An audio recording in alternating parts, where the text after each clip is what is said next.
చేయడము, వాళ్ళకి ఇష్టానుసారంగా ఎట్లా పడితే అట్లా వాళ్ళని ఎక్కడి నుంచి వచ్చారన్నా ఏంటి చాలా మంది బీఆర్ఎస్ నాయకులు వచ్చిలు నిరుద్యోగులు తక్కువ కనిపిస్తున్న ఒక అంశం కనిపిస్తున్నారు. దాని గురించి ఎట్లా ఏం చెప్తారు దాని గురించి?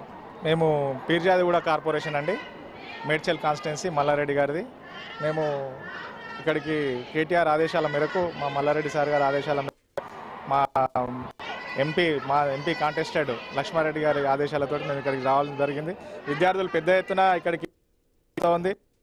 యూత్ డిక్లరేషన్ పేరుతోటి విద్యార్థులను నట్టేట ముంచినటువంటి ప్రభుత్వం ఈ కాంగ్రెస్ ప్రభుత్వం.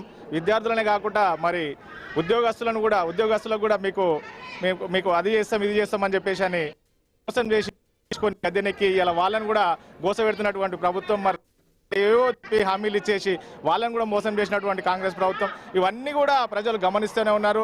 రానున్న రోజుల్లో ఖచ్చితంగా కాంగ్రెస్ పార్టీకి బుద్ధి చెప్పి వాళ్ళ ప్రజల ఓటుతోటి కాంగ్రెస్ పార్టీకి బుద్ధి చెప్పి కాంగ్రెస్ పార్టీని బొంద పెడతారని చెప్పేసి అని కూడా మేము ఈ సందర్భంగా తెలియజేస్తా ఉన్నాం.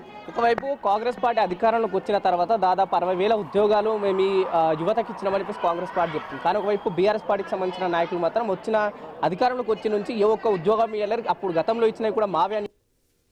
అవును, అది ఖచ్చితంగా నిజమే అండి. 60,000 ఉద్యోగాలు ఫస్ట్ మా బీఆర్ఎస్ పార్టీ ఉన్నప్పుడే నోటిఫికేషన్ ఇచ్చినాయి. అవే ఉద్యోగాలు పూర్తి చేసి ఈరోజు వీళ్ళు 2 లక్షల ఉద్యోగాలు ఇస్తామని చెప్పేసి అని ఇంటికి పార్టీ ఇచ్చారు. ఏ ఒక్క ఉద్యోగం కూడా వాళ్ళు పూర్తి చేసిన దాఖలు లేవు. మరి మేము చూసుకున్నట్టయితే మేము ఇచ్చిన ఉద్యోగాలనే వాళ్ళు భర్తీ చేశారని చెప్పేసి అని కూడా ఈ సందర్భంగా తెలియజేస్తా ఉన్నాం. ఎక్కడి నుంచి వచ్చిన తమ్ముడు? ఐడిపిఎల్ ఏం చేస్తుంటావు?